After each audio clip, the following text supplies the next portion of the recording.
Nah, kalau udah data ini, lalu apa yang harus kita lakukan?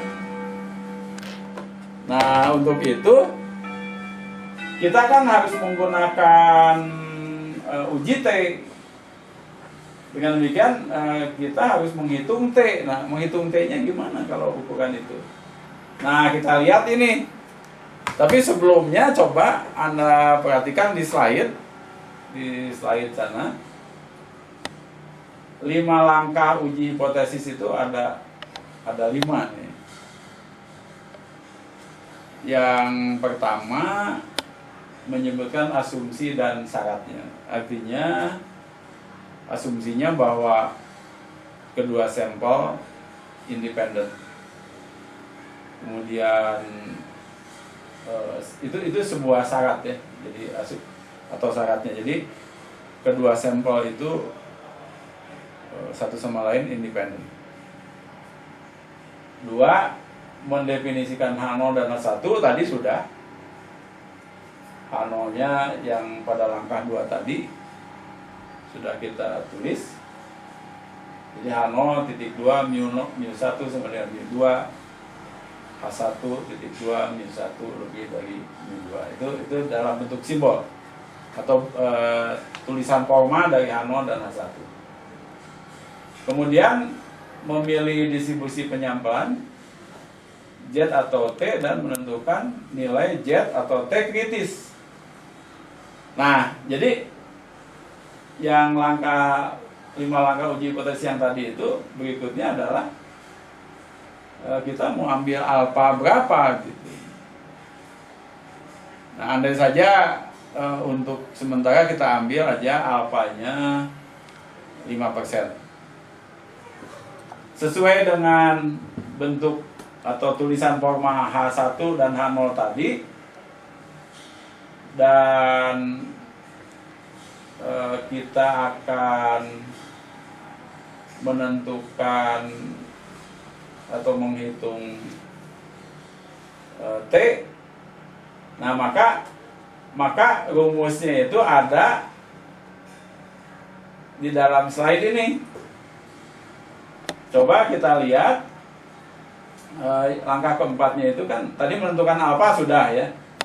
Distribusi penyampelannya pasti T karena jumlah kedua sampel anggotanya itu hanya 28.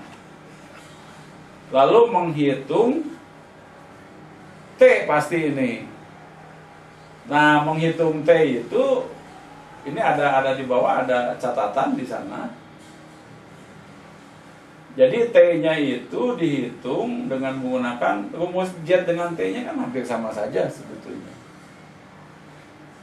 Nah, hanya yang membedakan itu untuk menghitung T itu kita harus menghitung simpangan baku gabungan dengan menggunakan rumus yang begitu panjang yang ada di sebelah kanan. Sementara kalau uji Z menghitung simpangan baku gabungannya itu agak lebih sederhana. Nah, di sini jelaslah. Jadi kita hitung dulu saja simpangan bakunya. Jadi sebelum menghitung T itu kita menghitung dulu simpangan baku gabungan. Nanti tentu saya akan berikan penjelasan mengapa ada tulisan simpangan baku X1 bar dikurangi X2 bar. Itu nanti akan saya jelaskan. Nah, berdasarkan itu, maka sebelum menghitung T itu kita harus menghitung dulu simpangan baku gabungan dengan menggunakan rumus itu. Nah, coba kita hitung di papan tulis ini bersama-sama.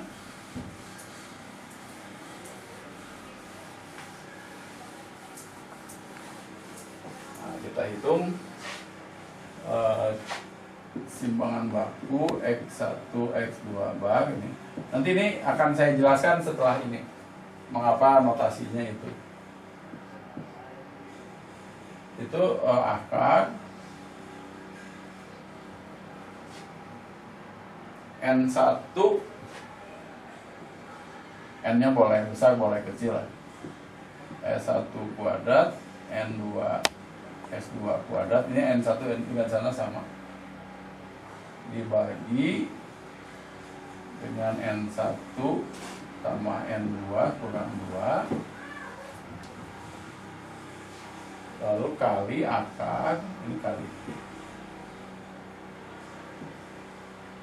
N1 tambah N2, N1 kali N2. Ini tentu rumus ini tidak usah dipertanyakan dari mana, ini ditemukan oleh orang-orang statistik matematik ini. Jadi kita user aja, jadi kita gunakan ini. Nah tentu ini rumusnya kan. Nah lalu kita hitung yang tadi itu. Ya kita tuliskan saja N1-nya 14, kebetulan ini sama, kali 1,3 dikuadratkan ditambah 14 kali 1,7 dikuadratkan per N1 tambah N2. N1 tambah N2 28 dikurangi 2 jadi 26. Kita langsung aja kali N1 tambah N2 28 dibagi N1 kali N2. 14 kali 14 196. 14 kali 14. Untuk menghitung simpangan baku gabungan yang sudah tertulis di sana dengan menggunakan kalkulator supaya lebih cepat, ikuti langkah-langkah berikut. Tidak usah ada mode dan sebagainya. Itu karena operasi yang besarnya itu akar, lalu pijit saja tombol akar yang ada pada kalkulator ini. Muncul tanda akar di sana. Lalu yang penting lagi kita lihat bahwa yang di dalam akar itu kan seperti yang Anda lihat itu 14 kali 1,3 dikuadratkan dan seterusnya. Sebetulnya di situ ada operasi tambah dan kali, tapi itu bisa dilakukan langsung dengan menggunakan ini kalkulator ini. Kemudian ada operasi bagi, di sana per itu bagi. Nah oleh karenanya untuk akar yang pertama kita buat tanda kurung buka 2 kali. Truk, tanda kurung buka 2 kali. Kemudian 14 kali, jadi kita tulis 14 kali 1,3. Nah 1,3 dikuadratkan cukup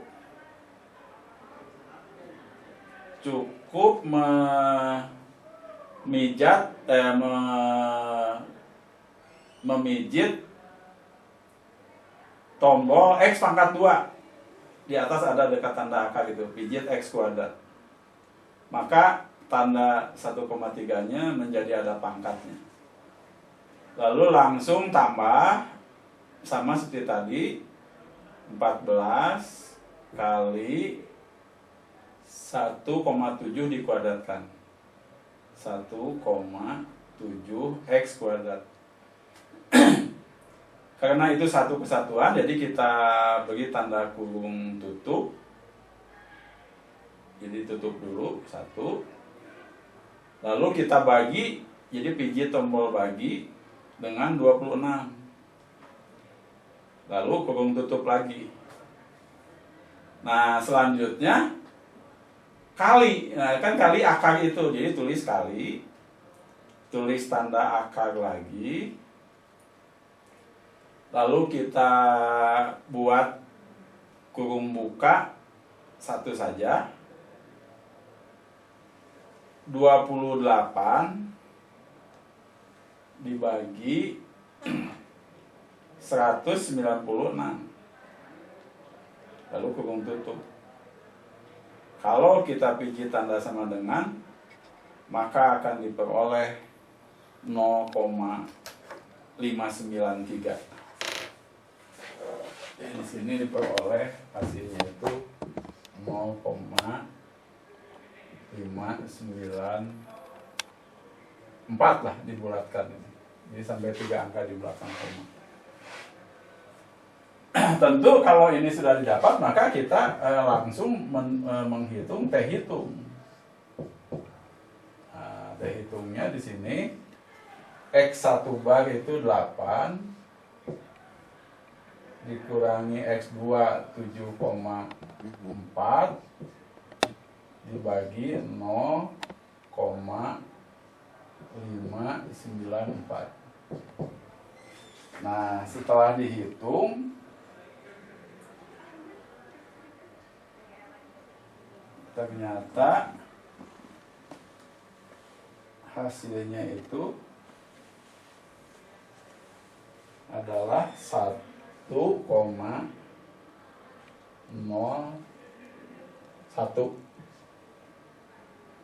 dibulatkan sampai 2 angka di belakang koma. Kalau mau bolehlah ini ditambah 1 lagi. Tapi karena di depannya ada 8, ini jadi 1,011. Dibulatkan sampai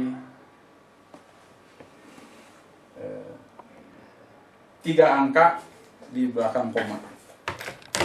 Nah, itu penghitungan ini nggak tahu langkah keberapa, nanti Anda tandai aja. Kemudian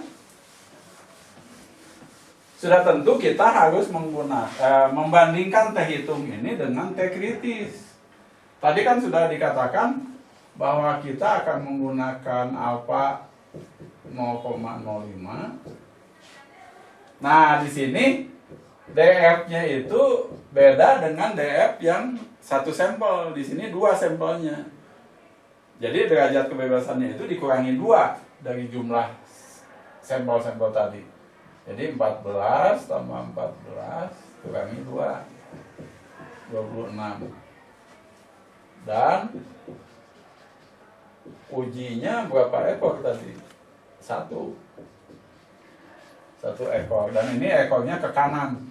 Jadi biar lebih jelas gitu. Maka diperoleh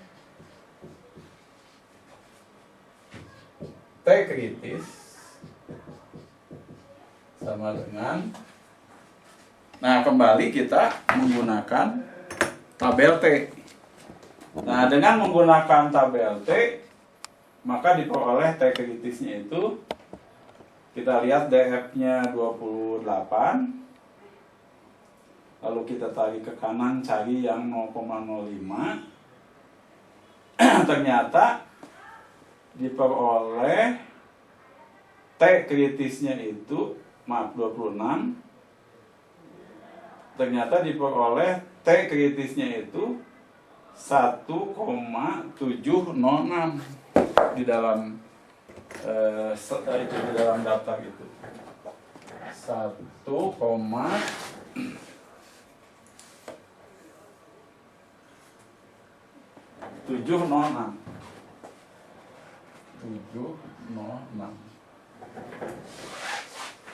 Nah, ini tentu kita perlu menggambar untuk memudahkan ini. Jadi kita bandingkan T hitung dengan T kritis.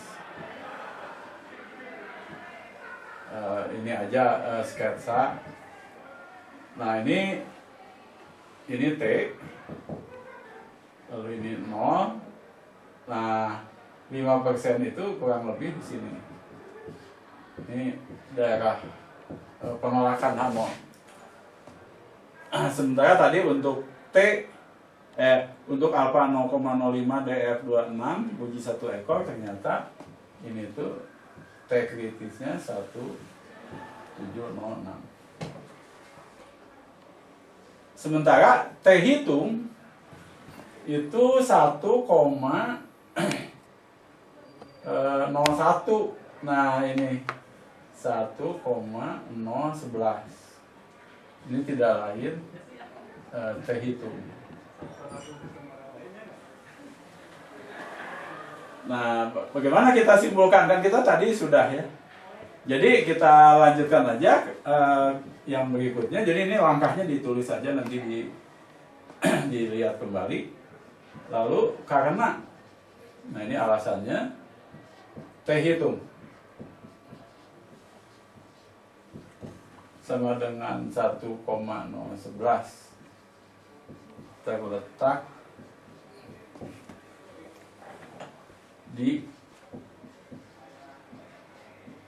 daerah penerimaan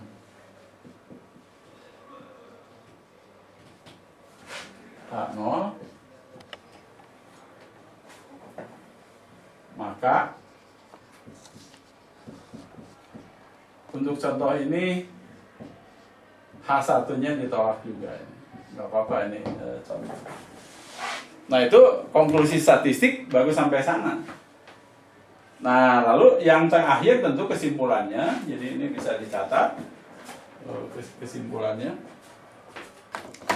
Jadi biar lebih jelas saya tulis kesimpulannya.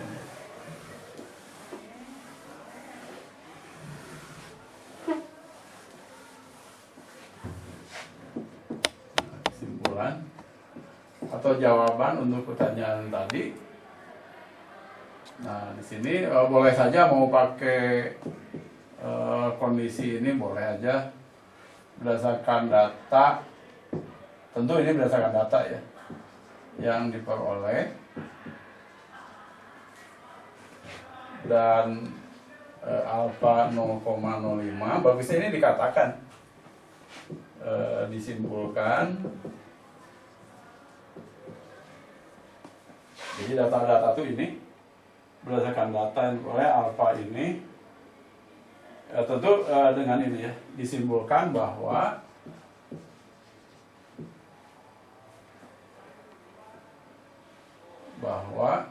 kemampuan pemahaman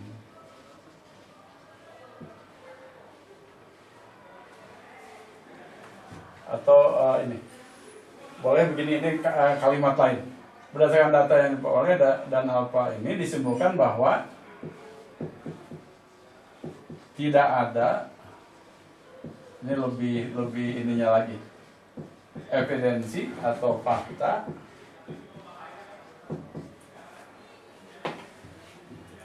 yang dapat menerima hipotesis penelitian.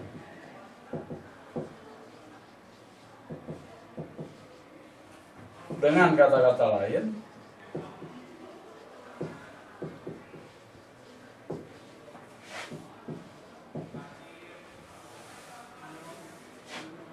kemampuan pemahaman matematis siswa yang belajar dengan model A tidak lebih baik atau lebih tinggi dari siswa yang belajar dengan model B. Nah itu jadi sebetulnya kalimat dalam kesimpulan itu sangat tergantung kemampuan seorang peneliti mengungkapkan hasil yang diperoleh. Jadi itu hanyalah berkaitan dengan bagaimana mengkomunikasikan hasil-hasil dari analisis dan interpretasi data.